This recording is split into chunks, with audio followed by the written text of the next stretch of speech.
Hello everyone, this is Don with MecSoft Support. Today we're going to be taking a look at Rhino3DPRINT 2017.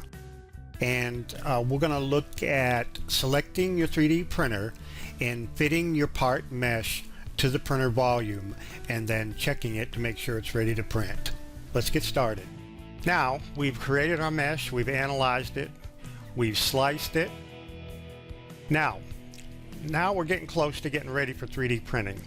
Let's select our printer. Down here on the browser toolbar, you have an option to specify your printer. So we select that. With a select printer dialog, we'll drop the printer list and we'll select, let's see, we're going to use the ShopBot ABS2.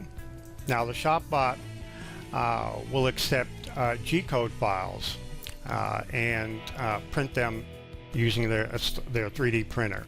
So we'll set it to ShopBot ABS2, and then also we're going to turn the printer volume on. It's got a little icon here. Let's view the entire part here. So now we have the printer volume is displayed, and obviously our part is outside of the printer volume. So we have a command that we can automatically fit that to the volume. So let's go to the 3D Print tab.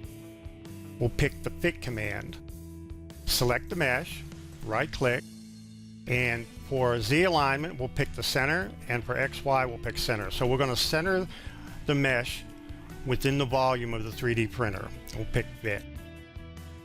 Now we want to check this mesh to make sure that it's ready for 3D printing. We fit it to the printer, but we also do a check. So we pick the check command from the 3D Print tab, select the mesh, right click, and pick diagnose. Now we see up here in the dialog area, we see that the print volume of our selected printer is 7.5 by 7.5 by 5.5 inches. And it also tells you the volume of the mesh. Now obviously the mesh is bigger than the printer volume, so we're not going to be able to print it like this. And you'll see X's displayed here for areas that didn't pass the check. So the volume check failed, and obviously since the mesh is larger than the printer, all meshes entirely within a printer volume check, that's going to fail. Now the good thing is all the meshes are closed, so we have a check mark there. Now these other two, thin walls, no thin walls, lower than a certain value, we know we're going to have thin walls because we got a beak area here that's pretty thin. That's acceptable. And we know we're going to have overhangs. So you can specify an overhang angle and it'll check your mesh to see if you have any overhangs. And those are displayed in blue and you can see them on the part there. Now we're going to reorient and probably have to scale this part in order to get it into our printer volume. Now the overhangs we're going to fix too, because we're going to generate a support structure for it. So let's close this. Now in the Rhino status bar, make sure your gumball's turned on. We'll select the mesh and we'll select the rotate about the x-axis icon, and we'll enter -90 to roll it over on its side. Now obviously you can see that the mesh is too large for the volume still. We've got it laid on its side. Looks good on this side, but we've got to shrink it down some. So let's select our mesh, go to the transform menu, go to scale, do a 3D scale.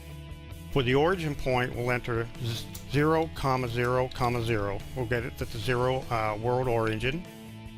Press enter. And for the scale, let's enter 0.85. So we're going to scale it down 85%. Now, with the mesh still selected, let's go to the 3D Print tab and we'll fit the mesh again. Z alignment center, XY alignment center, and pick fit. Now that looks pretty good. Let's do a check and make sure. Select the mesh, pick check, diagnose, and we see that it passes the volume check. All the meshes are within the volume, so we got a check mark there. And all the meshes are closed, we got a check mark there. That's good. These two we can leave for now.